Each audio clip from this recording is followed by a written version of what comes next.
Okay, this is a new one for me, getting it with somebody who's talking about money, but today in the studio we have J.C. Turmel.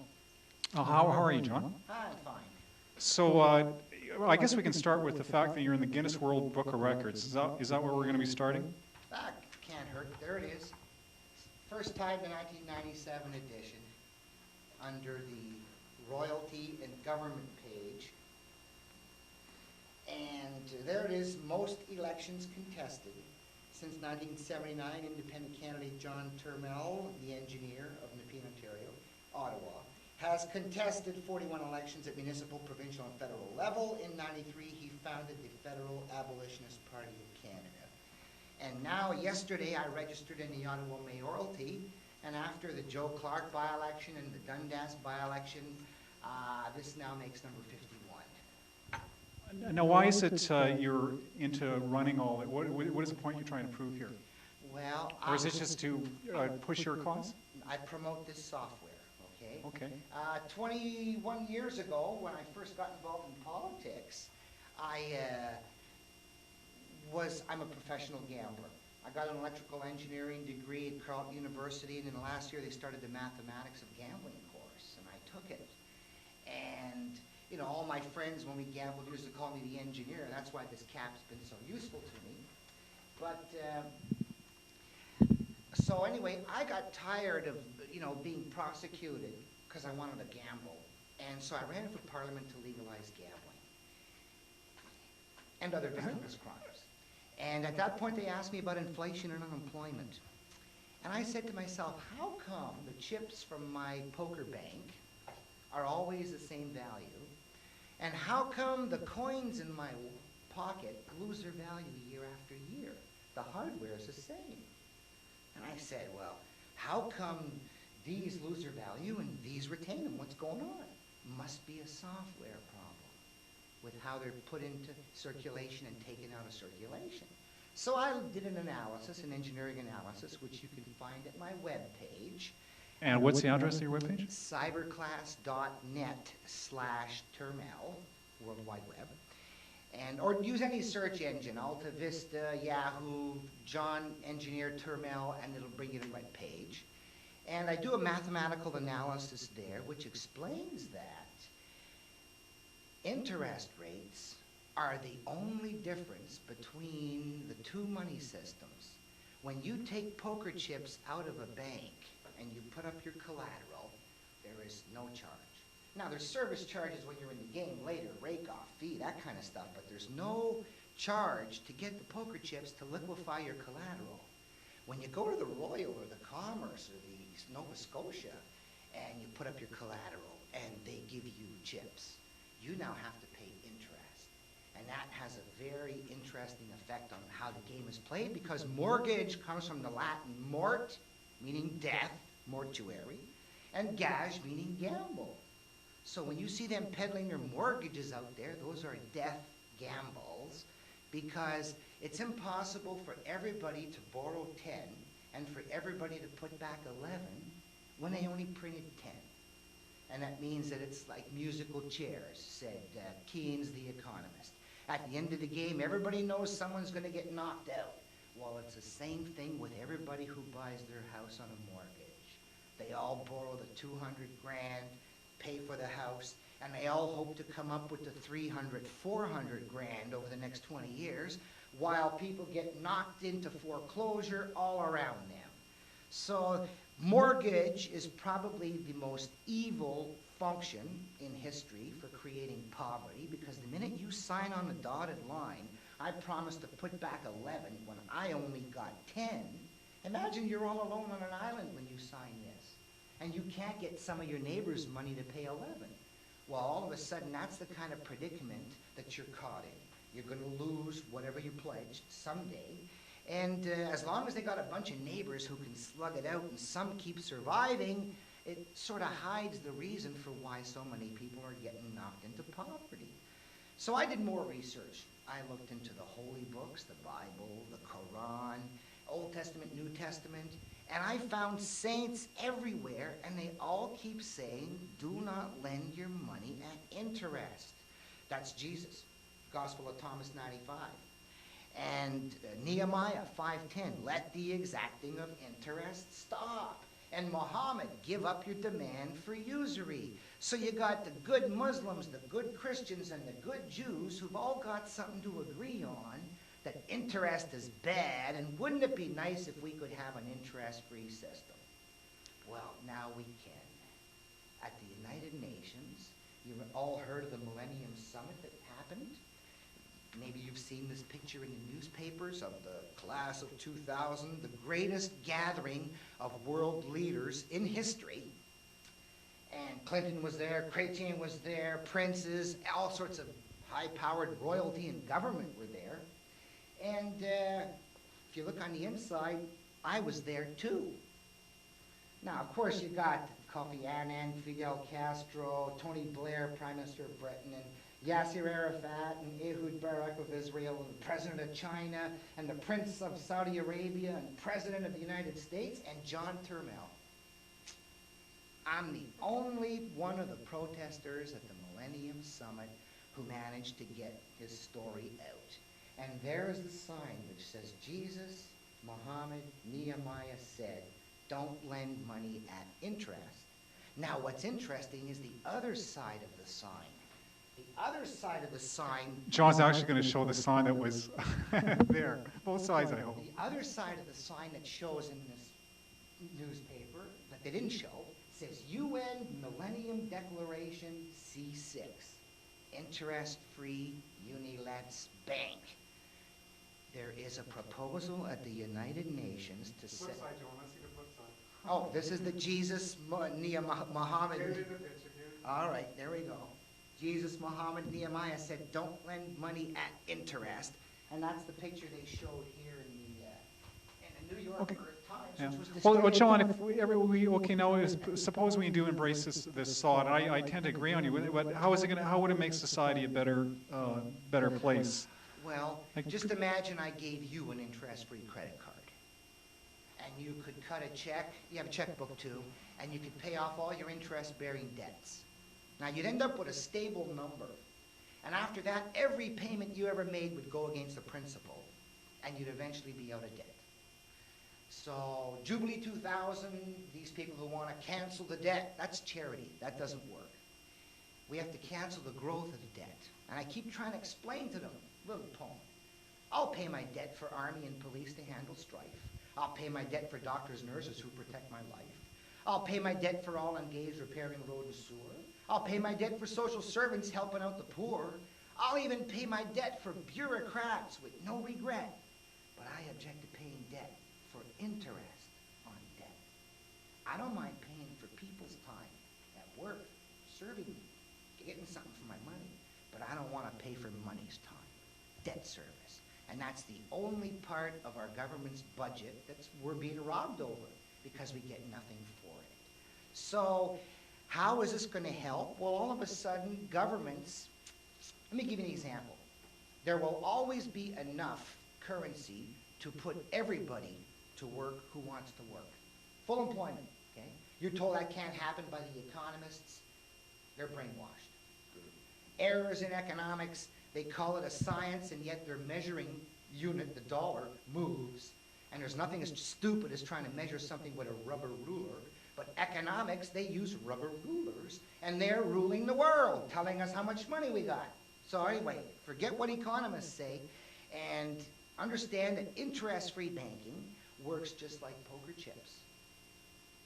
And King Henry I of Britain, grandfather to Richard the Lionheart, King Henry I in 1100 started up the English tally system. And this was a perfect national poker chip system that couldn't be counterfeited. Smart man. He took himself a stick of wood and he printed 1 pound of gold on it. Then he split the stick in two. This half he kept in the treasury, and this half he paid the 1 pound of gold poker chip, the king's poker chip. And what do you do with it? Well, at the end of the year, he says, how much have I spent out in the upkeep of the realm? And they say 2 million tallies worth of gold.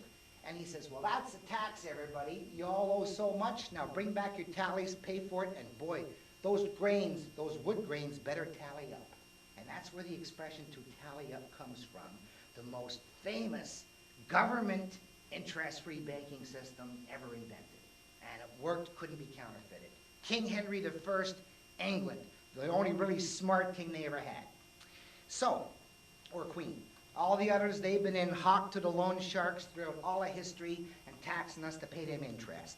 Now, I have a very short little poem to do for you, another one.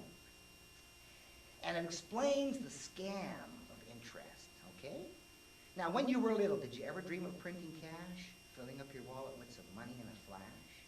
Creating money accurately means to have the plates. The stamping of some paper into notes best demonstrates, or stamping metal into coins, or blips computerized into your bank account deposits. Checks now authorized. So whether paper, metal, volts of electricity, to have the plates is printing money absolutely free. Now, if you printed it to spend, the others would bewail. They'd call it counterfeiting and they'd send you off to jail. But what if government would let you print it up to lend with only what you can collect in interest and spend? If you can print and lend 1,000 out at 10%, you'd make 100 interest on printing that you lent. But if you could print up and lend 1,000,000 out, you'd get an extra $100,000 for your fee on debt. If government stops using its own plates and comes to you, 1 billion printed nets 100 million revenue. With all Canadians being taxed to pay you interest of all the scams in history, to have the plates is best. Though never spending, only lending, riches do await to all who with the plates become loan sharks to the state. And though to join the few who thusly profit we might dream, wake up to see we're all the victims of this greedy scheme. Though governments of old, King Henry, had treasury run money plates, and Abraham Lincoln, without the interest to middlemen at rip-off rates, most governments today to banking industry have lost control of money plates, so interest is now a cost. Right? All government budgets to service debt in 99, Canada's request, $320 billion paid in interest. Federal, provincial, municipal, personal, commercial. We're taxed over $1,000 each per month to pay for interest to holders of our plates they gave away. So we abolitionists, and that's the name of my party that wants to abolish interest rates, want to get the plates back from the private banks, the Royal, the Nova Scotia, the guys who create the new money, and have Treasury create the money for a printing charge only, and thanks, an interest-free loan. So would you agree, well, and of course, I would also recommend that everybody get a $1,000 monthly dividend, as if you owned a share in the incorporated state, an income guaranteed for life, no question, no debate. So right now, all government levels are lifting $1,000 out of your pocket every month to send to the rich families who own the banks and they're licensed to make money and loan shark it out.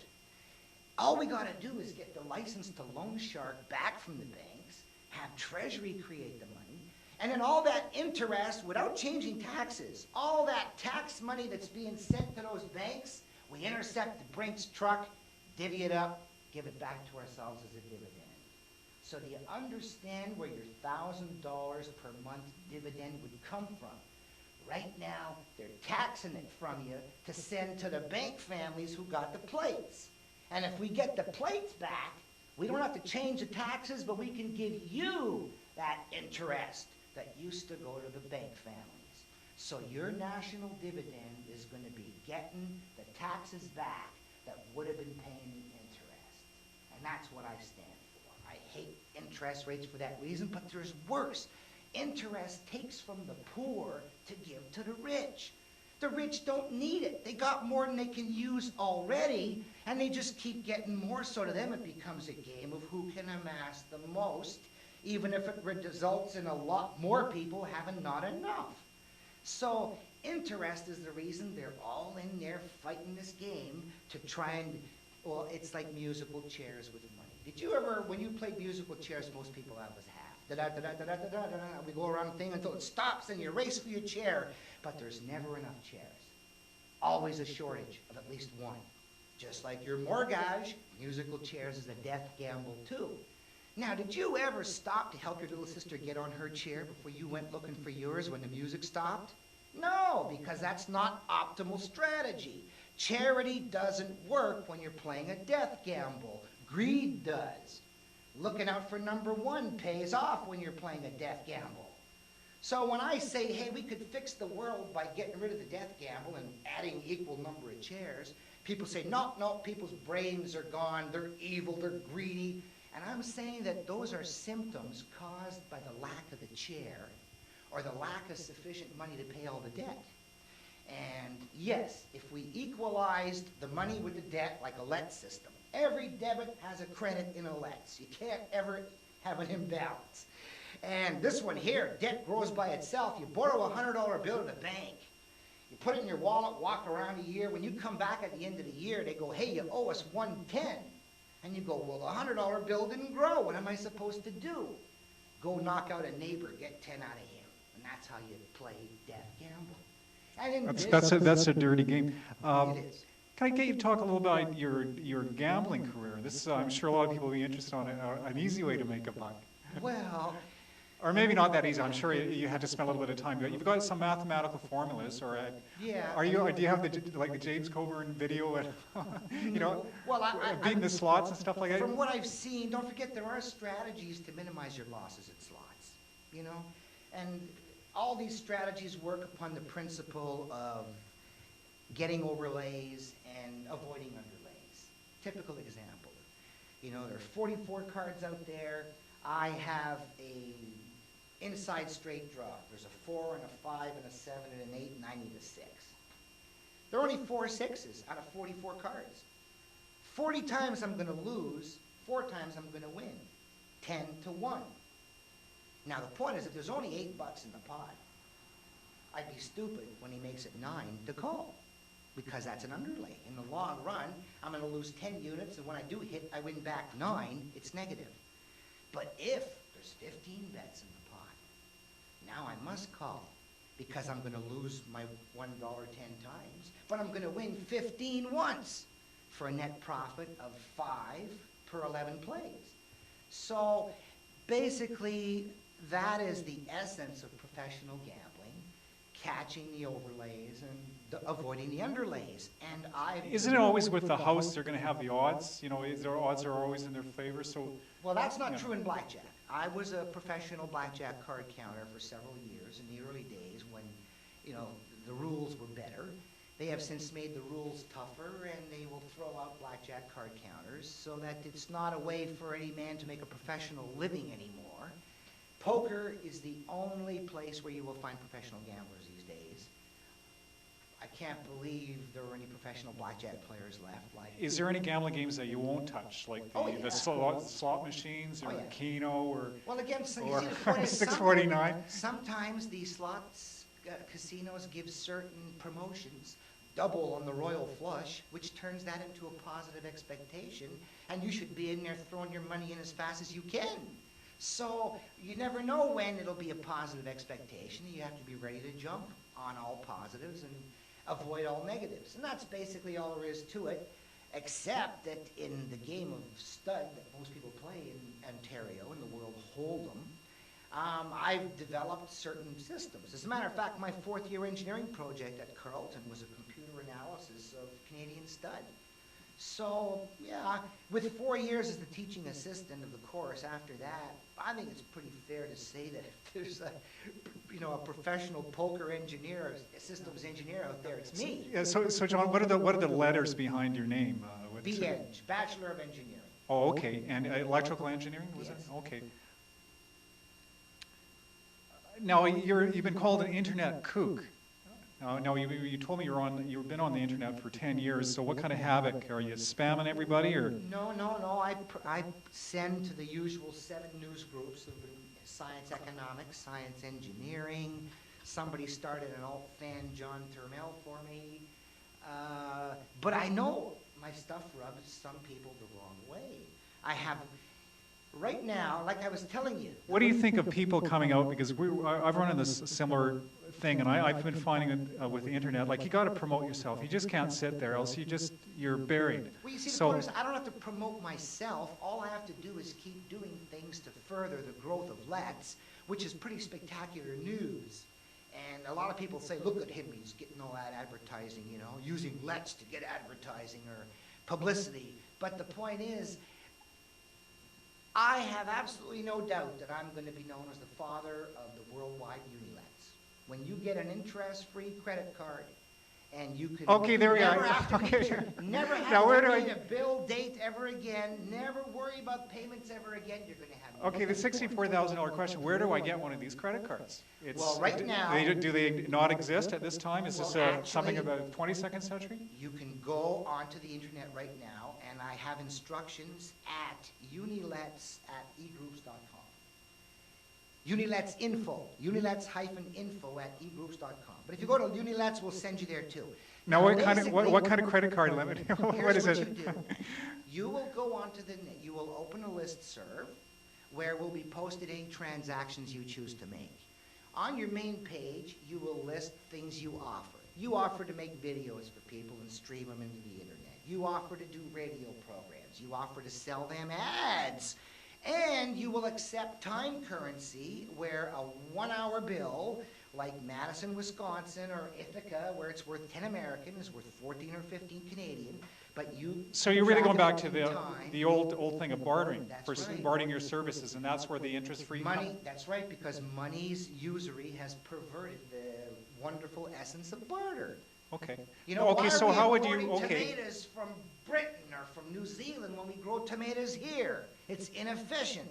And the only thing... So would it be would you be called on, like for myself, to like put something into the bank, like you know, that others or myself I could draw? Could you give me an example on that? Well, I went to Europe last summer, and I have a list of Let's systems and 700 connections in 45 countries. So I contacted Let's people in 10 countries, and I said I'd like to come to Europe, and I know that you guys intertrade evenings of accommodation at 5 hours per night. The acronym LETS, can you give it to me again? Local Employment Trading System, a system for trading. Now, who invented this? Did you invent this, or is I this? invented a similar model in '82. Michael Linton out in BC invented the Let's in '83. His was bigger than mine, so I took my cash and I threw it into his. Oh, okay. Okay. So this is Michael's thought process? Officially, Michael's the originator of the Let's system. Oh, okay. Michael Linton. Okay. And I'm the financier and consulting engineer. All right. Okay?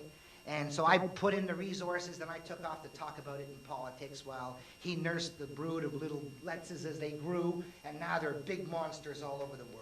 They've been endorsed by the Australian government legislation, New Zealand, Okay, UK, okay, we're in European Parliament. We're in Canada here. Is there like a Let's organization here in Toronto? Yeah, there is. As a matter of fact, I just happened to have brought along...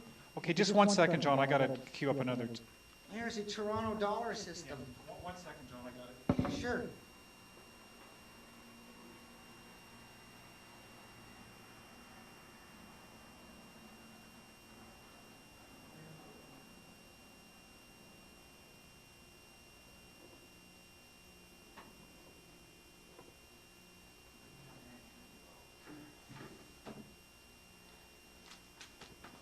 Yes.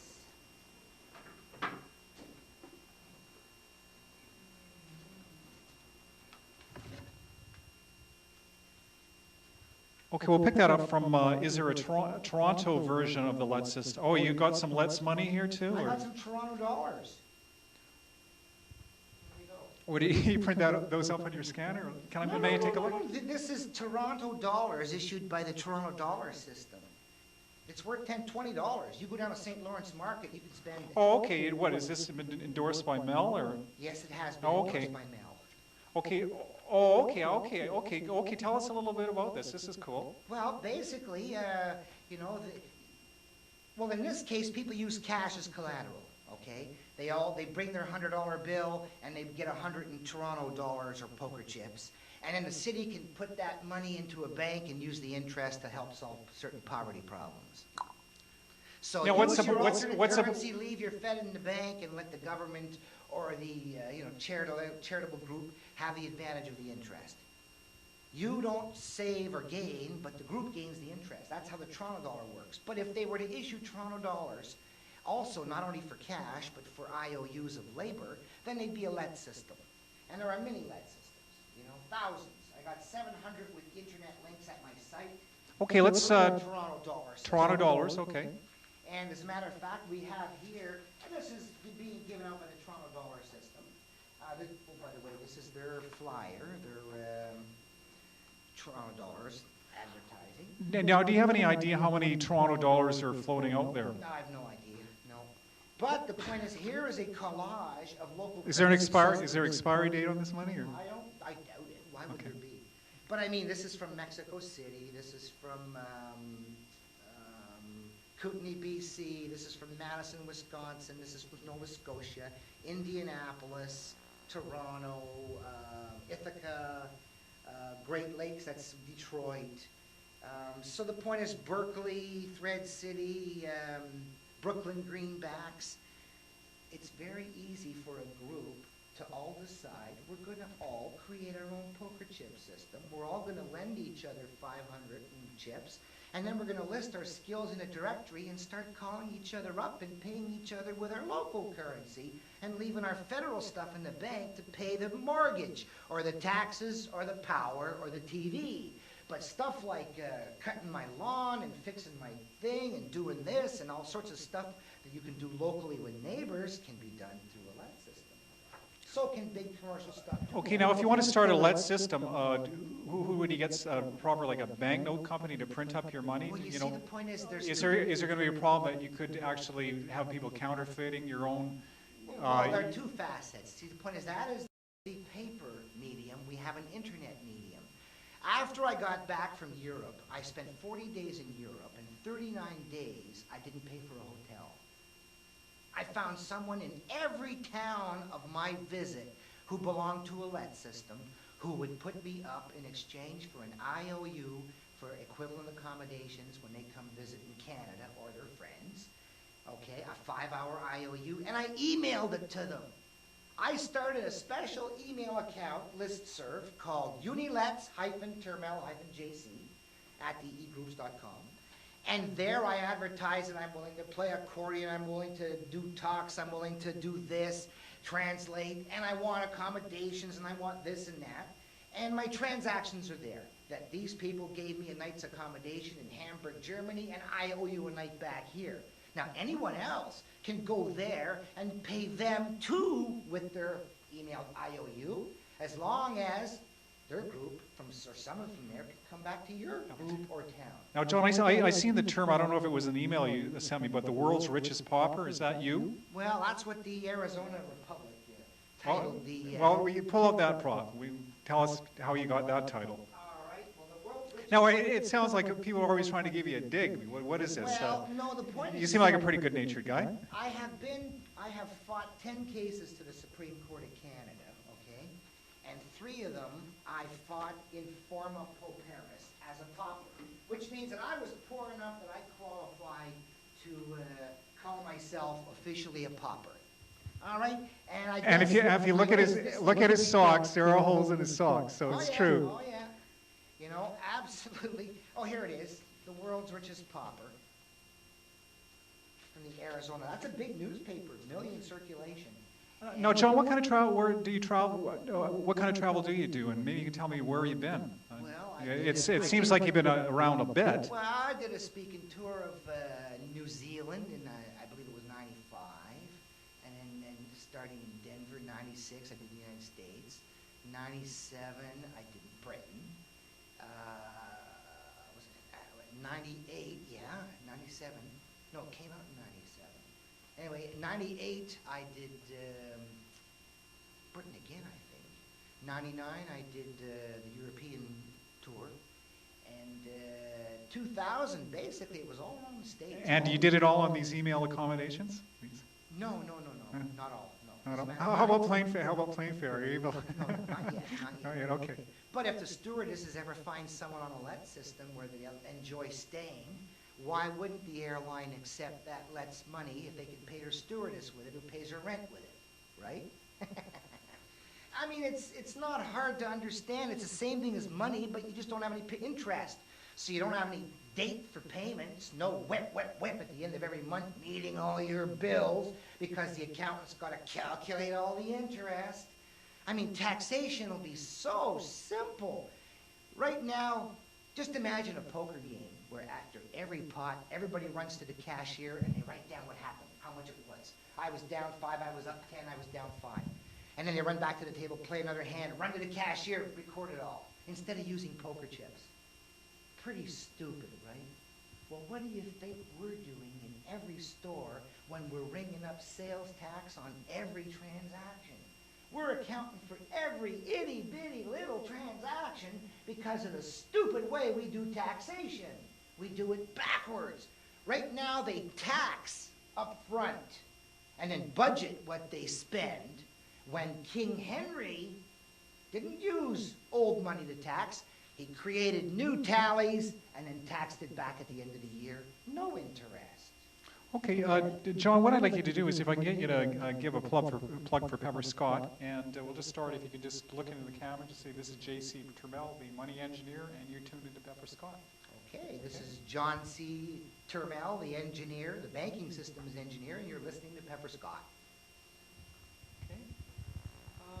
Okay, let's, one other thing, we'll just, what else could you want to talk about the Herald there? Have we talked about the Sun Herald? The police arrest.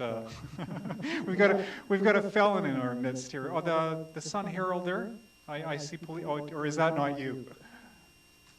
Oh yeah, that's me. That's me. But that's no, it's not an arrest. That's oh, just okay. me. That's the poker cards. Okay, yeah. I was in Biloxi, Mississippi, and I did a press conference at the casino about Let's. Okay, and let's see what else. This was in Finland. So that was a good. This is the Helsinki Let system. Those are 4 girls from the Helsinki Lets in that picture at the top. Me at the bottom with the poker chips in one hand and the computerized Let's smart card in the other. They got Let's now where you can get a Let's smart card. You can plug it into a reader. Someone else plugs theirs into the reader, and you can transfer Let's credits from your card to their card.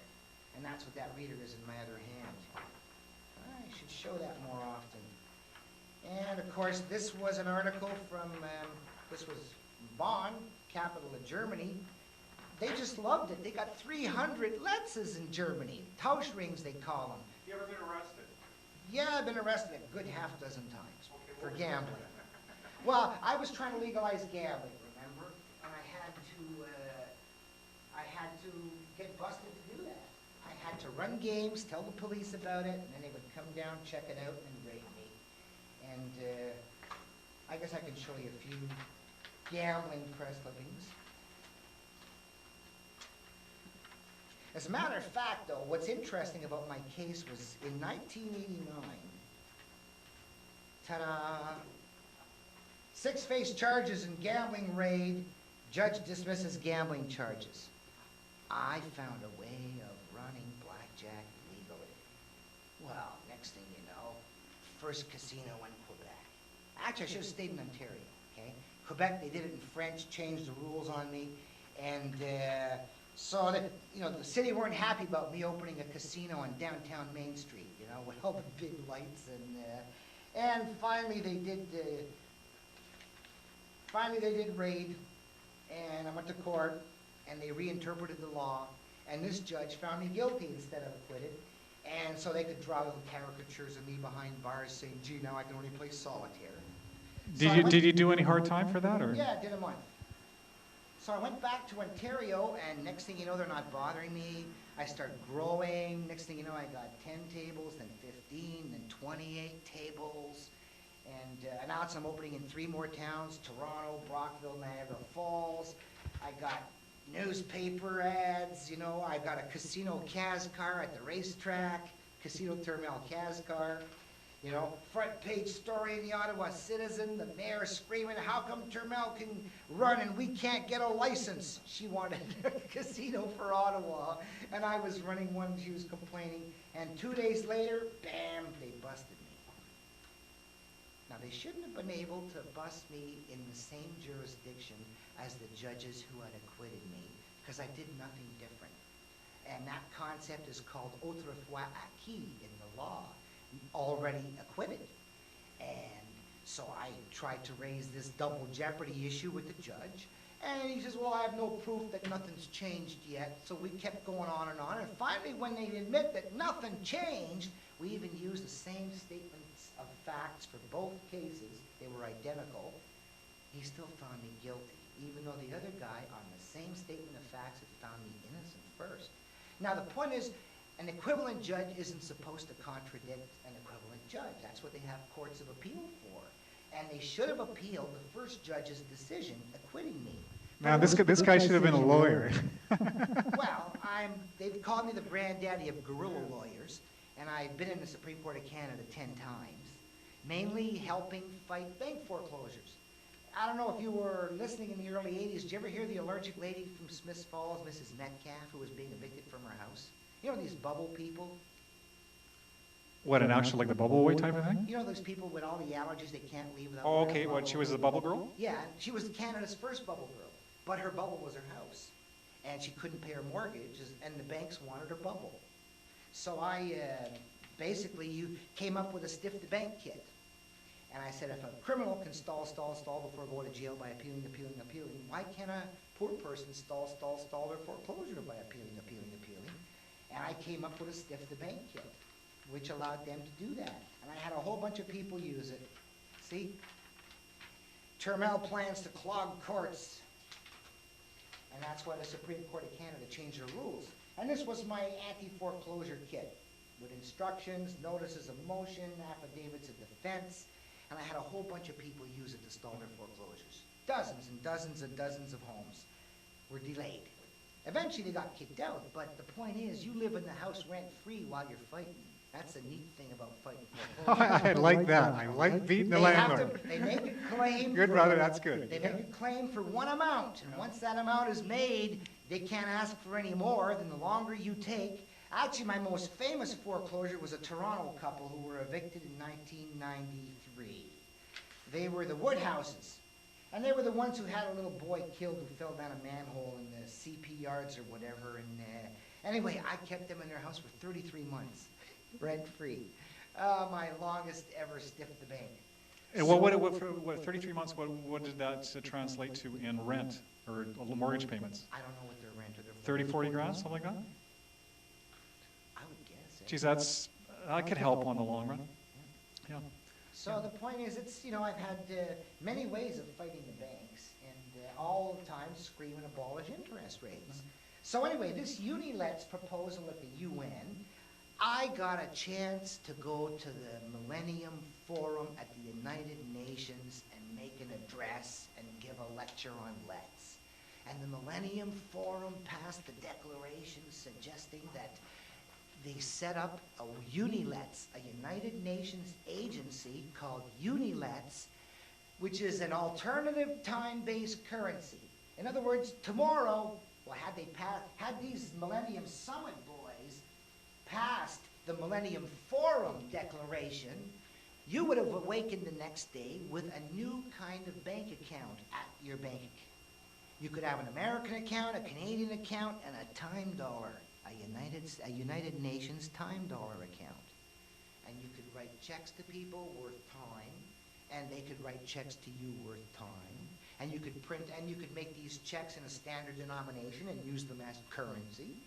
And the dunce class of 2000, they didn't include the UNILETs in their declaration. So the Millennium Forum of World's Poor People say, give us an alternative time-based currency called UNILETs, and the Millennium Forum of World Leaders didn't. Okay.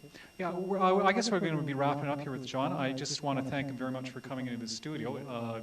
You really got a mouth on you, buddy, but that's good. You've been very entertaining, and I've enjoyed your company. And I guess I'm going to leave the final word up to John, and he can give his message to the internet. I just got to point out that, when that first thing came out now what's neat is, you've got all this royalty in government, and I managed to sneak on the page, okay? Oh, I think that's wonderful. The lone outsider, they call me the lone activist fighting debt. Anyway, when they put me on the royalty and government page with Her Majesty the Queen, in the original 1997 Guinness Book of Records, it almost went to my head until I saw the American version where they put me on the same page as the world's biggest bagel.